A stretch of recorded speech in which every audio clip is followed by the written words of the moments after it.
The Story of the Young King of the Black Islands. Part 1.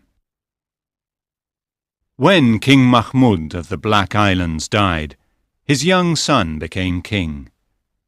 A few weeks later, he married his cousin. The young king loved his wife very much, and he thought that she loved him. He was happy, but she was not a good wife, and she didn't love him.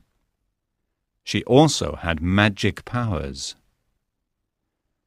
The king and the queen lived happily for 5 years. Then one afternoon, the young king heard a conversation between 2 of his wife's maids. They didn't know that he was listening to them. "It's sad that the Queen doesn't love the King, isn't it?" One of them said. "Yes, it is," The other maid replied. "She's a bad woman. Every night she puts a sleeping potion in his wine. Then when he is asleep, she goes out to meet her lover in the forest." The young king was horrified. He decided to watch his wife carefully. That night, he didn't drink his wine, so he wasn't asleep when the queen got out of bed and left the palace. He followed her to the forest. Her lover was there, and they kissed passionately.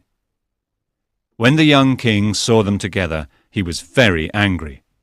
He took out his sword and hit the man on the neck. The man fell to the ground. Then the young king ran back to the palace before the queen had time to see his face.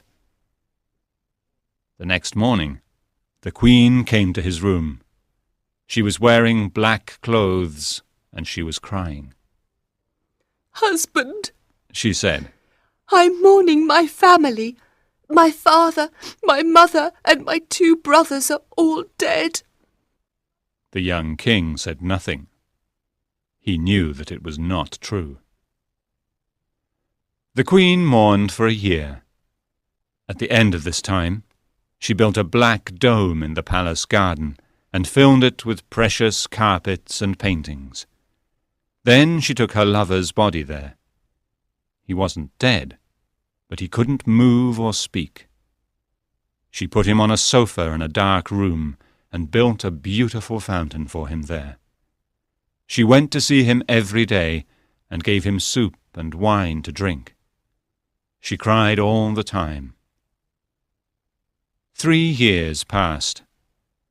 One day, the young king went to the dome to speak to his wife. She was crying as usual. He was very angry. "I'm tired of your tears!" he shouted, and he took out his sword. "You are a bad woman! I know that you keep your lover here!" "Yes, I do," The queen replied. "I love him, and I hate you." The king lifted his sword to kill her, but the queen put a magic spell on him before he could hit her. She turned his legs into a block of black marble. He couldn't move. Then she turned the 4 islands into 4 mountains, the city into a lake, and the people in the city into fish. Part 2. After that, the queen visited the Black Dome every day. First she went to her husband and beat him 100 times with a whip. He cried and shouted loudly, but her heart was hard.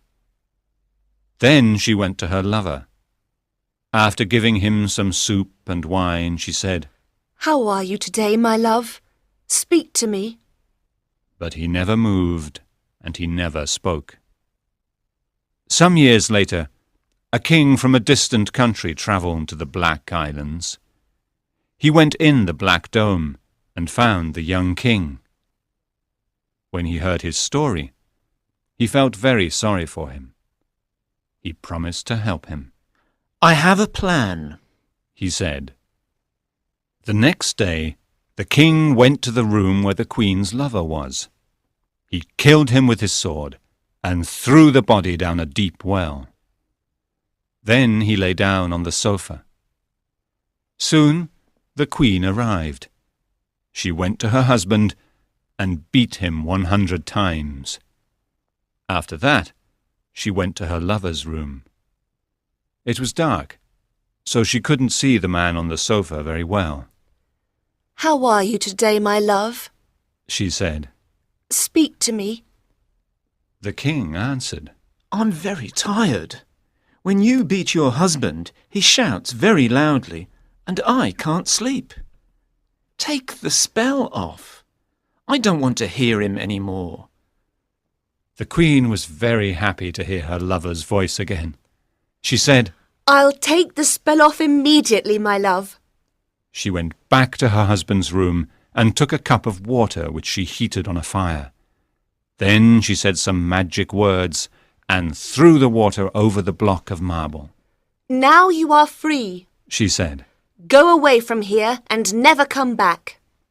The young king jumped for joy, and the queen went back to her lover's room. "My husband is free," she said. "Are you better now, my love?" The king answered, "I'm still tired. Every night at midnight, the fish in the lake jump out of the water and cry and shout loudly. I can't sleep. Take the spell off. I don't want to hear them any more."